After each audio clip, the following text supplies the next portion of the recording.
Everyone. आज के अशांत माहौल में जब हम मेडिटेशन करते हैं, अक्सर अनगिनत विचार, बेचैनी और नकारात्मकता हमें घेरे रहती है। इससे मेडिटेशन के प्रति संदेह भी पैदा होता है। न तो स्वयं पर विश्वास रह पाता है और न ही मेडिटेशन पर श्रद्धा। ऐसे समय में नियमित मंत्र जप हमारी सहायता करता है। यह न केवल मन को स्थिर करता है बल्कि नकारात्मक ऊर्जा को भी शुद्ध करता है और हमें धीरे धीरे फिर से अपने मेडिटेशन प्रैक्टिस और अपने आत्मविश्वास के साथ जोड़ देता है। पर क्या मेडिटेशन प्रैक्टिस में मंत्र जाप करना चाहिए? क्या इससे वास्तव में अंदर की यात्रा में मदद मिलती है? तो आज की कड़ी में हम यही जानेंगे। ब्रह्मांड ध्वनि है, या यूं कहें सर्व सृष्टिकर्ता ब्रह्म की ध्वनि है, जिसके भीतर हम रहते हैं, गति करते हैं और अपना अस्तित्व रखते हैं। वह कुंजी जो सभी को और हर चीज को सूक्ष्म से लेकर विशाल तक जोड़ती है, वह है ध्वनि और कंपन। ऋग्वेद में भी कहा गया है, आरंभ में ब्रह्म थे, जिनके साथ शब्द ओम था और शब्द वास्तव में परम ब्रह्म था। ईश्वर साक्षात्कार के लिए भक्ति मार्ग का अभिन्न अंग मंत्र जाप है। जब हम मंत्रों की बात करते हैं तो मंत्र कोई साधारण शब्दों या अक्षरों का समूह नहीं होता। यह ईश्वरी शक्ति का साक्षात रूप है, जो ध्वनि के माध्यम से हमारे भीतर उच्च चेतना के द्वार खोलता है। मंत्र वह पुल है जिससे दिव्यता हमारे जीवन में प्रवेश करती है। स्वामी शिवानंद स्वामी जी के बुक जप योग में जप की महिमा का वर्णन करते हुए वे कहते हैं कि संस्कृत वाक्यांश मनन त्रायते इति मंत्र का अर्थ है जिसका मनन करने से यानी चिंतन करने से मनुष्य जन्म मरण के चक्र से मुक्त हो जाता है, वह मंत्र है। मंत्र शब्द दो धातुओं से बना है, मन यानी कि सोचने की शक्ति और त्र यानी कि रक्षा या मुक्ति देने वाली शक्ति। इस तरह मंत्र वह है जो मन को एकाग्र करता है और आत्मा को बंधनों से मुक्त करता है। मंत्र जाप के 3 प्रकार हैं। पहला, मौखिक जाप।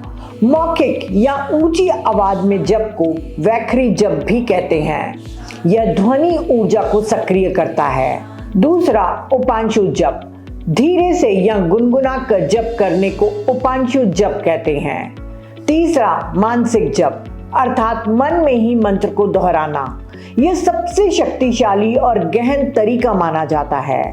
शिवानंद स्वामी जी कहते हैं कि मंत्र को कुछ देर तक मौखिक रूप से, कुछ देर तक धीरे से और कुछ देर बाद मानसिक रूप से जपना चाहिए, क्योंकि मन विविधता चाहता है।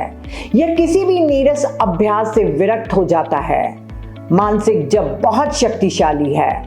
वे लिखित जाप के बारे में भी बताते हैं कि रोजाना आधे घंटे के लिए अपनी नोटबुक में अपना इष्ट मंत्र या गुरु मंत्र लिखना चाहिए। मंत्र लिखते समय मौन और ध्यान की स्थिति बनाए रखना चाहिए। इसे स्पष्ट रूप से स्याही से लिखना चाहिए ताकि हर अक्षर में आपका फोकस और ऊर्जा प्रवाहित हो। इस अभ्यास से आप धीरे धीरे एकाग्रता की अद्भुत शक्ति विकसित कर सकते हैं और मन को स्थिर बनाने में सक्षम हो जाते हैं। शास्त्रों में भी कहा गया है कि मंत्र के अभ्यास से व्यक्ति धर्म, अर्थ, काम और मोक्ष चारों पुरुषार्थ प्राप्त कर सकता है। भगवद गीता के अध्याय 9 में 16वें श्लोक में भगवान श्री कृष्ण बताते हैं कि जब साधक मंत्र जप, हवन या यज्ञ करता है तो वास्तव में वह सब कुछ उस परमात्मा का ही रूप है। इसका गहरा संकेत है कि मंत्र कोई साधारण शब्द नहीं बल्कि ईश्वर का ही प्रकट स्वरूप है। जब हम मंत्र जपते हैं तो हम स्वयं भगवान के वाइब्रेशंस में जुड़ जाते हैं। भगवद गीता के 10वें अध्याय के 25वें श्लोक में भगवान श्री कृष्ण ने सभी यज्ञों में जप यज्ञ को सर्वोत्तम बताया है। अन्य यज्ञों में द्रव्य, सामग्री, अग्नि और कर्म कांड की आवश्यकता होती है, लेकिन जप यज्ञ केवल मंत्र और मन से होता है। इसमें न तो कोई हिंसा है और न ही कोई खर्च करना पड़ता है, केवल आंतरिक शुद्धि और ईश्वर से सीधा जुड़ाव है। इसीलिए गीता के अनुसार जप यज्ञ ही सबसे श्रेष्ठ साधन है, क्योंकि यह हर किसी के लिए सरल, सहज और कल्याणकारी है। इसीलिए मंत्र जप केवल पूजा की विधि नहीं, बल्कि आत्मा को शुद्ध करने और ईश्वर से सीधे जुड़ने का महान साधन है। मेटाफिजिकल पॉइंट ऑफ व्यू यानी तात्विक दृष्टि से मंत्र ध्वनि में प्रकट दिव्यता है, यानी ईश्वर की शक्ति जो ध्वनि के रूप में प्रकट होती है। इसीलिए कहा गया है कि मंत्र ही देवता है, मंत्र और देवता अलग नहीं है। जब हम मंत्र का जप करते हैं तो वास्तव में हम उसी देवता का आह्वान कर रहे होते हैं। प्राचीन ऋषियों ने डीप मेडिटेशन और सेल्फ रियलाइजेशन के माध्यम से इन मंत्रों को प्रत्यक्ष अनुभव किया था। वे मंत्रों के दृष्टा थे। इसीलिए प्रत्येक मंत्र एक ऐसी कुंजी है जो हमें साधना के द्वारा ईश्वरी चेतना तक पहुंचाती है। यदि केवल यांत्रिक जप हो यानी मैकेनिकल जाप हो तो यह मन को शांति तो देगा, पर गहरी आध्यात्मिक अनुभूति नहीं होगी। लेकिन जब जाप के साथ अर्थ का चिंतन हो या भाव हो तो यह मन को रूपांतरित करता है और साधक को उसके गहरे आध्यात्मिक आयामों से जोड़ता है। पतंजलि का सूत्र जपात तथर्थ भावनम यह सिखाता है कि मंत्र जप का उद्देश्य केवल ध्वनि उच्चारण नहीं, बल्कि उस ध्वनि के दिव्य अर्थ का भावन करना है। इसी से चित्त स्थिर होकर ध्यान और समाधि की ओर अग्रसर होता है। शिवानंद जी कहते हैं कि बिना किसी भाव के जाप को यदि यांत्रिक रूप से भी किया जाए तब भी वह हृदय और मन पर बहुत शुद्ध प्रभाव डालता है। यह अनुभूति बाद में तब होगी जब मानसिक शुद्धि की प्रक्रिया जारी रहेगी। ठीक ऐसे ही एक बार तुलसीदास जी से किसी ने पूछा कि कभी कभी भक्ति करने का मन नहीं करता, फिर भी नाम जपने के लिए बैठ जाते हैं, क्या उसका भी कोई फल मिलता है?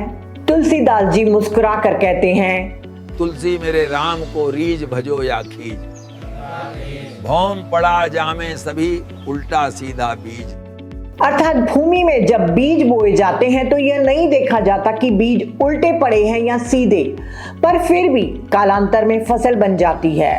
इसी प्रकार नाम सुमिरन कैसे भी किया जाए, उसके सुमिरन का फल अवश्य ही मिलता है। मंत्र जाप का सार्वभौमिक महत्व है। हिंदू परंपरा में मंत्रों को शब्द ब्रह्म कहा गया है, अर्थात नाद के रूप में स्वयं ब्रह्म की अभिव्यक्ति।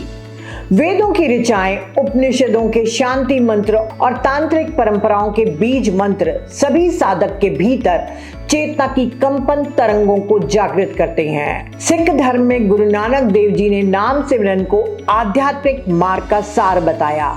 नाम जपो कीरत करो वंड छको।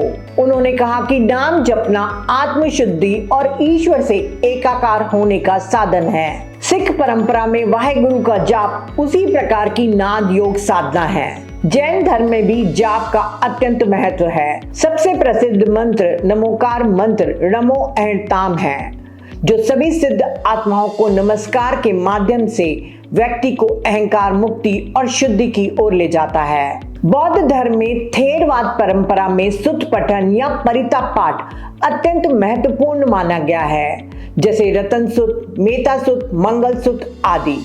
इनका उच्चारण मन को एकाग्र, शांत और पुण्यवान बनाता है।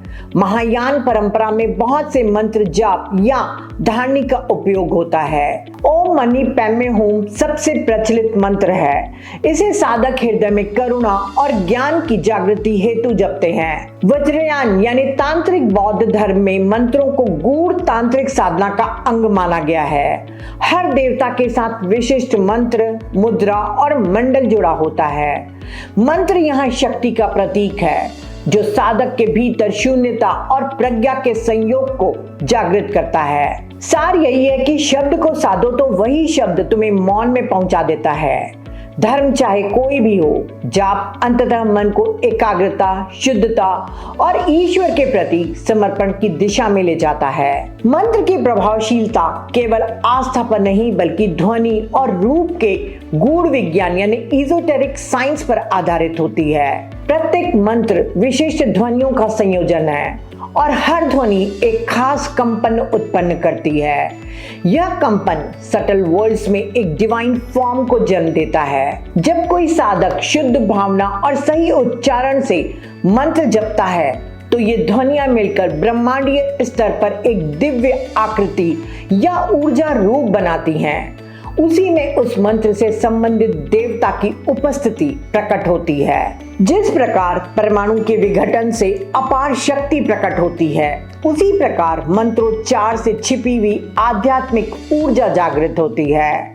जब हम मंत्र जपते हैं तो यह सिर्फ शब्द नहीं होते, ये शब्द हमारे मन और चेतना को केंद्रित करते हैं, हमारी ऊर्जा को शुद्ध करते हैं और हमारे भीतर की दिव्यता को जागृत करते हैं, जो हमेशा से हमारे भीतर मौजूद है। ईश्वर के नाम में अपनी एक स्वाभाविक शक्ति होती है।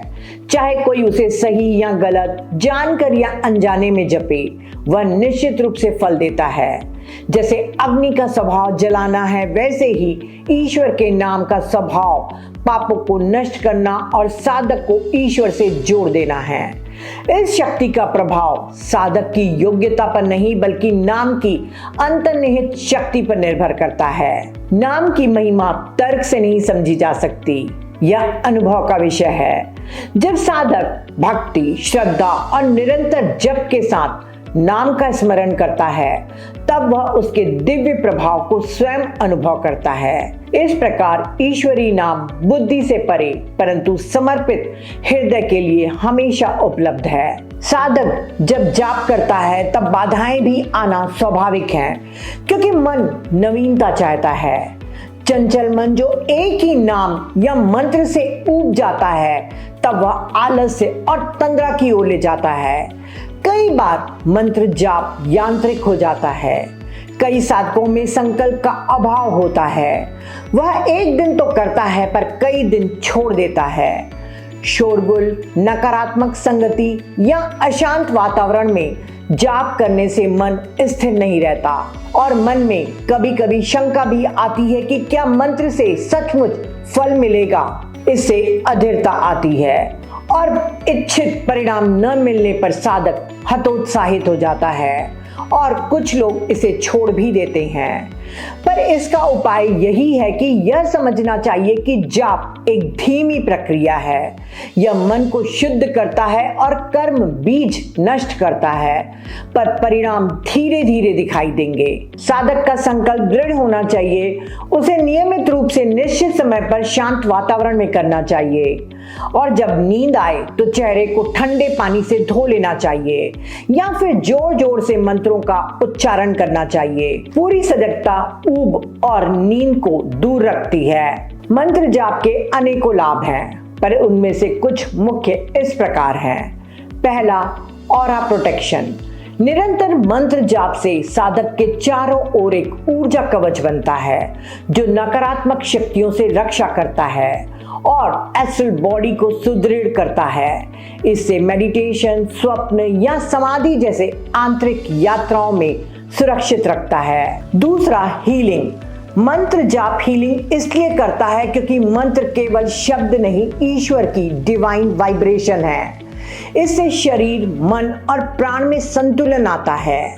जब एलोपैथी, होम्योपैथी, नेचुरोपैथी, आयुर्वेद और अन्य पैथियां किसी बीमारी को ठीक करने में विफल हो जाती हैं, तो केवल दिव्य नाम पैथी ही आपको बचा सकती है। ईश्वर का अनुग्रह असीम है। उनका अनुग्रह और मंत्र की दिव्य तरंगे मिलकर हमें भीतर से हील करती हैं। तीसरा, सेल्फ रियलाइजेशन। मंत्र जाप साधक को ध्वनि से मौन की ओर ले जाता है। जब मंत्र की कंपन शून्य में विलीन हो जाती है, तब ब्रह्म की अनुभूति होती है। यही मोक्ष की ओर अंतिम कदम है। चौथा, मेडिटेशन में लाभ। ध्यान के दौरान मंत्र जाप से श्वास पर नियंत्रण बढ़ता है, जिससे मन शांत और स्थिर होता है। यह एकाग्रता को गहरा करता है, मानसिक क्षमता और जागरूकता को बढ़ाता है। नियमित जाप से साधक में आध्यात्मिक ज्ञान जागृत होता है और दिव्य ऊर्जा का अनुभव होता है। पांचवा, चित्त की शुद्धि। जाप मन की प्रकृति को रूपांतरित करता है। यह मन के रजोगुण को सत्व गुण में परिवर्तित करता है। यह मन को शांत और मजबूत करता है। मंत्र जप नकारात्मक कंपनों को सकारात्मक ऊर्जा में रूपांतरित करता है, जिससे चित्त शुद्ध होता है। जाप से आसक्ति का नाश होता है और वैराग्य उत्पन्न होता है। जब मंत्र को नियमितता और सजगता के साथ जपा जाता है तो वह गहरे स्तर पर स्थित संस्कारों अर्थात कर्म बीजों को धीरे धीरे शील करता है। यही कारण है कि कई मेडिटेशन टेक्निक से पहले मंत्र जप करने की परंपरा रही है, ताकि मन शुद्ध, स्थिर और ग्रहणशील होकर मेडिटेशन की गहराइयों में सजगता से उतर सके। तो फ्रेंड्स, जैसे जैसे हम मंत्र और मेडिटेशन की साधना में आगे बढ़ते हैं, हम अनुभव करने लगते हैं कि यह यात्रा केवल शब्दों की नहीं बल्कि अनुभूति की यात्रा है। बाहर की नहीं, भीतर की ओर लौटने की यात्रा। मंत्र की ध्वनि जब हृदय में उतरती है तो वह केवल सुनाई नहीं देती, महसूस होती है। वह भीतर की अशांति को धीरे धीरे शांत कर देती है और एक ऐसी लय में लिपटा देती है जहां मन थम जाता है और बस शांति का स्पंदन रह जाता है। अतः हम कह सकते हैं कि जब चारों ओर नकारात्मकता, अशांति और स्वार्थ का विस्तार हो, तब मंत्र और मेडिटेशन का संगम हमें उस गहन मौन की ओर ले जाता है जहां भीतर की शांति और ईश्वर एकाकार हो जाते हैं। यही वह क्षण है जब साधना केवल एक अभ्यास नहीं रहती, वह जीवन की दिशा बन जाती है। जब मेडिटेशन की गहराई में भक्ति का स्पर्श जुड़ता है तो चित्त की शुद्धि और आध्यात्मिक विकास तीव्र हो जाते हैं, क्योंकि जब मंत्र की ध्वनि धीरे धीरे मौन में विलीन होती है तब मेडिटेशन अपनी सबसे गहरी अवस्था में उतर जाता है और उस क्षण शब्द समाप्त हो जाते हैं। केवल अनुभूति शेष रहती है। वह अनुभूति जहां न कोई इच्छा है न कोई भय, बस एक असीम मौन जो स्वयं ईश्वर का स्वरूप है। इस मौन में शांति, शक्ति और चेतना तीनों सदा आपके भीतर जागृत रहें। सर्वे भवन्तु सुखिनः, सर्वे सन्तु निरामया। आज के लिए इतना ही। Thank you.